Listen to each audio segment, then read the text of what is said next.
Assalamualaikum warahmatullahi wabarakatuh. Terima kasih sekali sudah mau memilih video ini. Di sini saya Satrio Homsin dan akan selalu di Saci TV.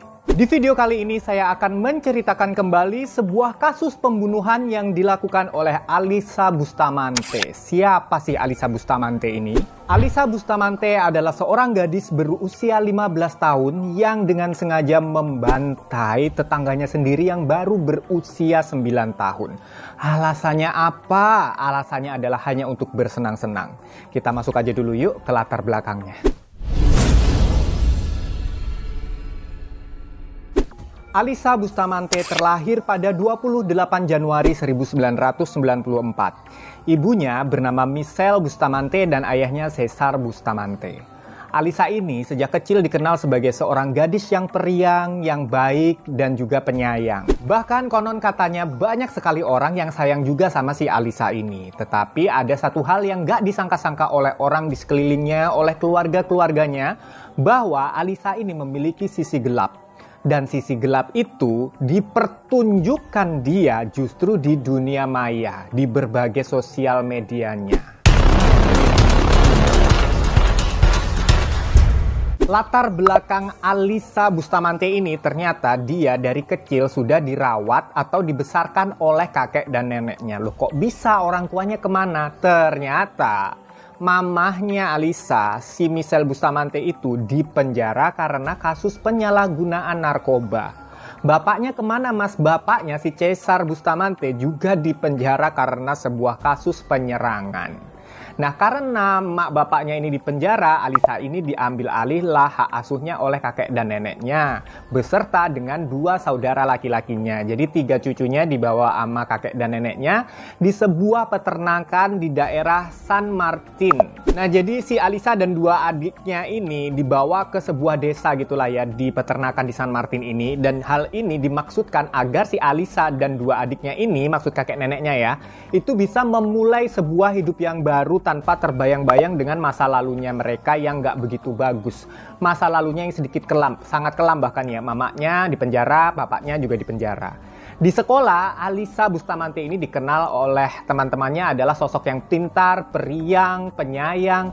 Dia suka menulis puisi, dia aktif di berbagai kegiatan gereja dan kegiatan remaja lainnya. Pokoknya kalau dari penampilan luarnya, Alisa Bustamante ini tuh normal-normal aja kayak remaja putri pada umumnya, anak umur 15 tahun kayak apa sih. Bahkan di sekolah dia dikenal lumayan pintar, suka nulis puisi, dan hal itu mungkin dikarenakan nih orang-orang awalnya ngiranya adalah karena kakek neneknya tuh berhasil mendidik si Alisa dan adik-adiknya serta memberikan kenyamanan dan rasa aman di rumah yang tidak bisa didapatkan saat mereka ini bersama dengan mama dan papanya dulu.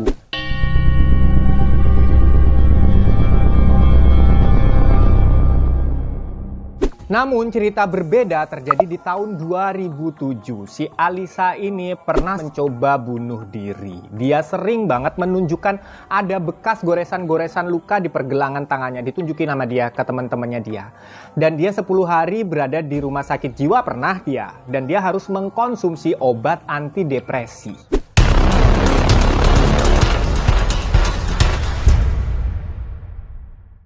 Seperti yang sudah saya sampaikan tadi di depan, bahwa sisi gelap Alisa Bustamante ini justru didapati di akun sosial medianya. Kenapa begitu? Karena di salah satu akun sosial medianya kan ada biodatanya, ada kolom hobi tuh. Sama dia diisi hobi, membunuh, dan menggorok. Bahkan Alisa ini pernah mengupload sebuah video di YouTube channelnya dia.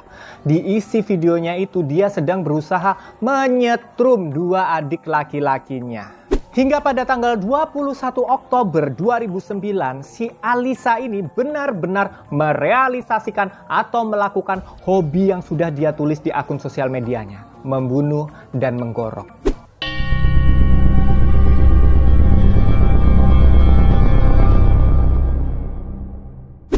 Elizabeth Alton adalah seorang anak gadis berusia 9 tahun. Dia ini adalah tetangga dari keluarga kakek dan neneknya Alisa. Dia ini sering main tuh ke rumah Alisa karena sama-sama cewek, mungkin dianggapnya kakak adik gitulah ya. Dia tuh sering main ke rumahnya si Alisa. Hari itu jam 5 sore, si Elizabeth ini minta izin ke mamanya untuk pergi main ke rumahnya Alisa Bustamante ini. Nah, biasanya si Elizabeth ini kalau pergi main nggak pernah lama. Bentar dia langsung pulang lagi.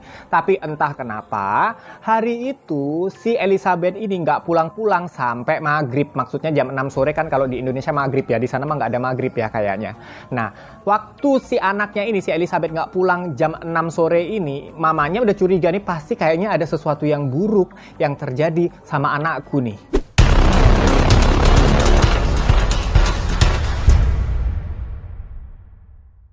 Hingga sehari setelah Elizabeth ini nggak pulang, mamanya Elizabeth laporlah ke polisi lah kan.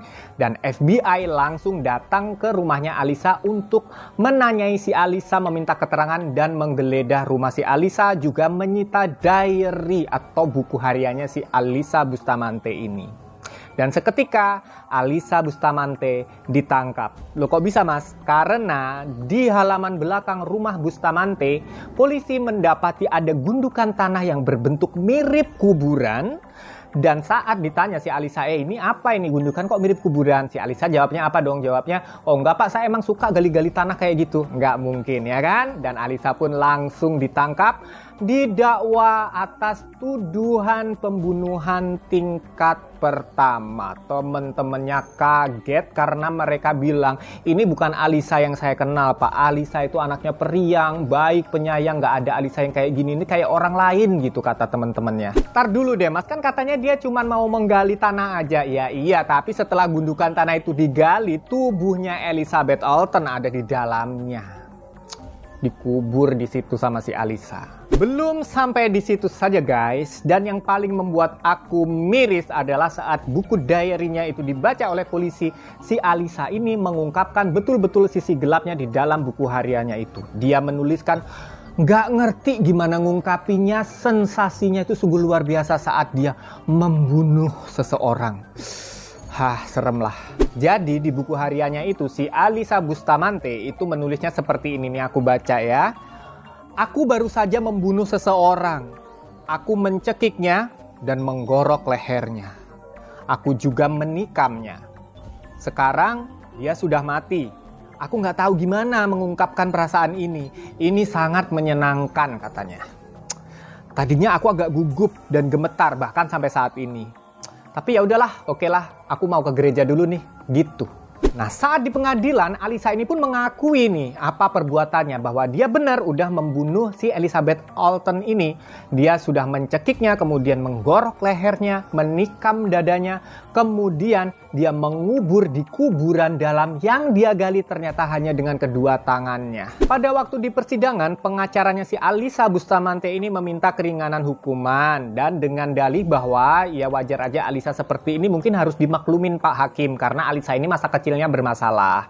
Tetapi hakim menolak itu dan hakim tetap mengadili Alisa ini sebagai orang dewasa. Persidangan ini terjadi tahun 2012, jadi 2 tahun setelah kasus pembunuhannya sendiri ya. Dan di sini Alisa mendapatkan keringanan hukuman nih ceritanya. Dari hukuman mati ancamannya menjadi hukuman 30 tahun penjara dengan kemungkinan dia bisa mendapatkan pembebasan bersyarat.